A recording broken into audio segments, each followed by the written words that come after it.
Hello there YouTube. So many of you tell me that you cannot defend post patch on FIFA 22. So this video is exactly for you. Now let's get straight into it, guys. I want you to pay close attention to what I am saying and what you're seeing on the pitch. Okay, the first thing, guys, defending is about two things: anticipation and positioning. What do I mean by that? Let me explain. In this situation, you can see the opponent is on the counter attack. What do we do? First thing you need to learn today is to make sure that you are showing the opponent that you're present in game. Okay, how do you show that you're present in game? You're not lazy. You're not always chasing back with the players, but you switch to the players who are in front of the attacking player like this, and you show him that okay, you are present in the game. After that, you will see what happens. Okay, after I do that, I immediately switch to the left back. Because why? Look, I always talk about this. The opponent right now is not having a ball contact. The ball is further away from his feet. Because he took a sprint touch, the ball is away from the feet. I see this as an opportunity for myself to get the ball back, and I exactly do that. I tackle him and I end up getting the ball back. So my thing with defending post patches, even before patch, it was like this, guys. Do not let the opponent get into the box. Okay, how can you stop him from getting into the box, right? How can you reduce the number of times the opponent gets into the box? Because the lesser number of time he gets into the box, the lesser chances he will have to score. How we can do that? By manual pressing. In this situation, look, once again, I'm applying pressure with 1, 2, 3, 4 players, right? I isolate his striker. After that, after isolating his striker, what happens? Look, I switch to my left back again. He makes a skill move, but again, I'm pressing him,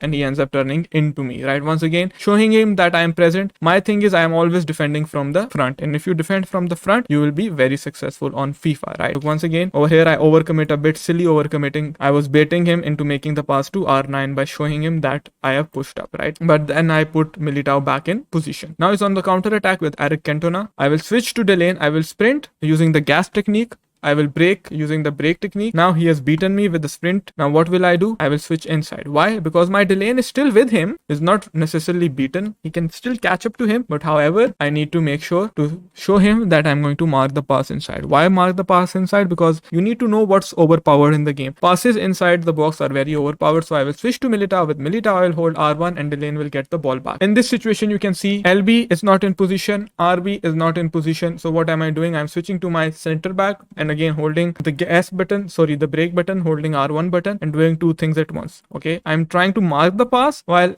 at the same time applying pressure inside the box. Inside the box, you have to do this. You need to master the art of applying pressure on the ball carrier and also marking the pass, because passes inside the box are so overpowered as well. And towards the end of this video, I will give you a game-changing tip. But before that, we need to learn these things, okay? Now look, in this situation, I will switch to Militao.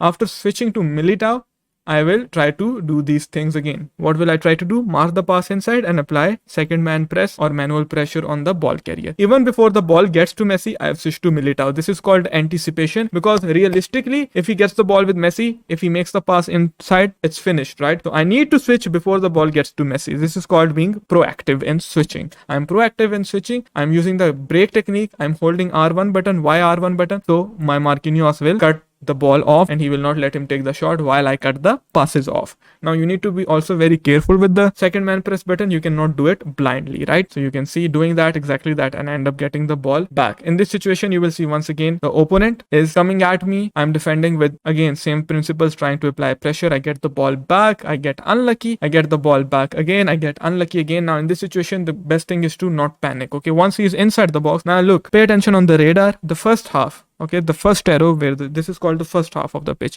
In this, you need to be very proactive. You need to apply very much pressure on the opponent. You need to be very aggressive, okay? In the second half of the pitch over here, what you need to do is to make sure that, again, you are applying pressure, but you're not carrying at the same pace. You need to slow down a little bit. Once he is over here, in the third half, okay, in your final third, you need to slow down and you need to be a bit more reactive compared to being proactive, because here the margin of error is high. If you make an error, the opponent will punish you. So you need to slow down, right? This is exactly what we do. We slow down with L2 button, right? We are slowing down, holding R1 button, thinking what he can do next, right? And keeping the shape. Because of that, we are able to defend well. Using the offside trap, a little bit of a mistake with the offside trap, but still, how do we recover? We recover by switching And by switching, we are once again holding R1 button and covering the passes and applying pressure. Now this shot should get blocked, but it does not get blocked. But because there are defenders next to Messi, he is not able to take a good shot, and we end up getting the ball back. So about the tip that I talked earlier, guys, the most important tip I'm going to give you